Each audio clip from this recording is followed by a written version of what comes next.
Hello and welcome back to another episode of How To with me, Jurassics.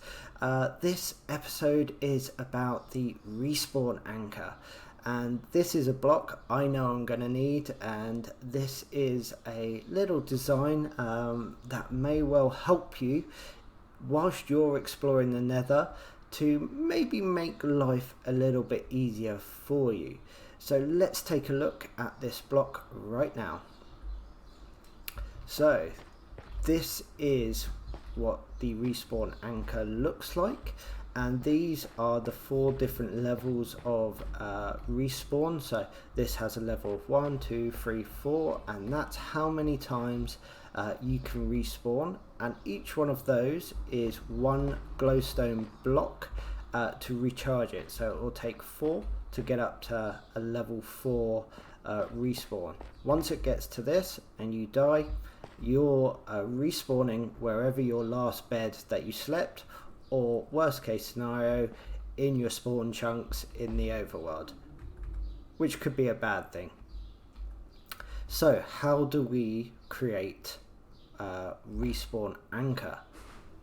So just before we find out how to create a respawn anchor, make sure you stick around till the end of the video to find out what you should never ever do with a respawn anchor.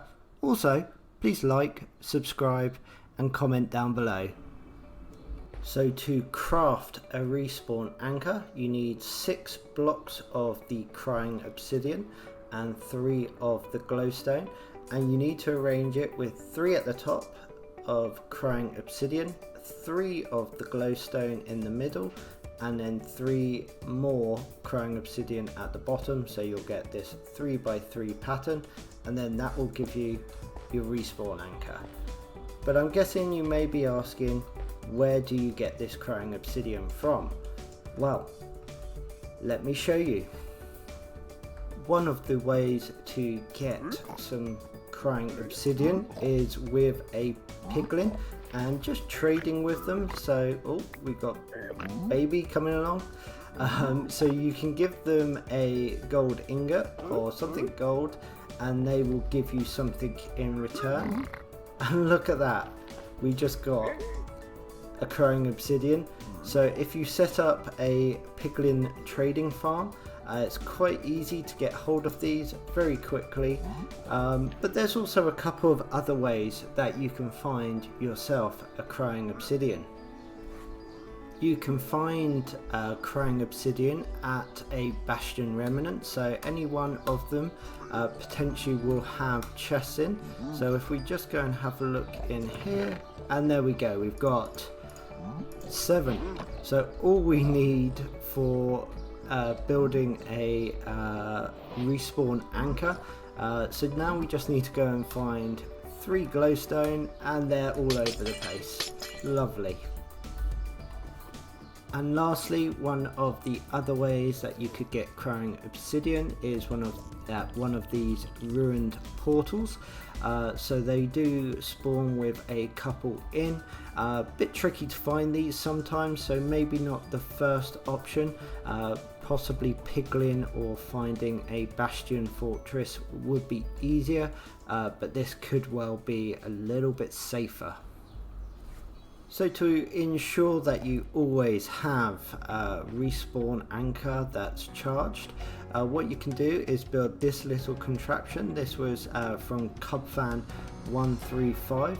So easiest way to do this, just very quickly, you'll need a respawn anchor, obviously. You'll need 4 of these observers, a dispenser, 1 comparator, some stone bricks or building blocks of your choice, 1 redstone torch, a redstone repeater and a redstone lamp, and obviously glowstone to charge your anchor. So first things first, let's build a contraption. So we put our respawn anchor on top, and then what we want to do is aim 2 observers into the bottom of that respawn anchor, then come around here and we'll put another observer in there, and then will observe this one. So essentially what it's doing is it's reading any update to this block downwards, then this one is reading any update to this observer, and this one to this one, and then that will output a redstone pulse to our dispenser here. So that's what's feeding into the respawn anchor. So what we can do now is if we put some blocks into our dispenser, if we hit that once, that will charge up. So we now have a full respawn anchor, and then if we use it, it will just refill. There you go. So if you set it and then you die, it will add another glowstone in. But we also want it to sort of tell us that it's running low, so we can put a block next to this observer with a comparator coming out of the dispenser. Then we'll put a stone brick here, a redstone torch with another block on top, and then coming off to the side we'll have another block with a repeater on top, and then that will go into the redstone torch. So if we take out our glowstone from our dispenser, the lamp will come on saying, "You need to fill me up." We fill it up and the redstone torch goes off.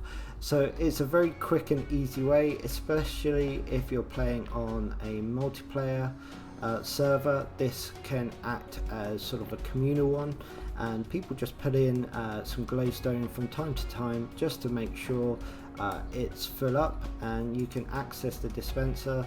So if you leave this block open, or maybe put a stair or half slab, you can always get access to the dispenser, or just have some items coming in from the side in a hopper or chest, however you want to do it. But this is the basic setup.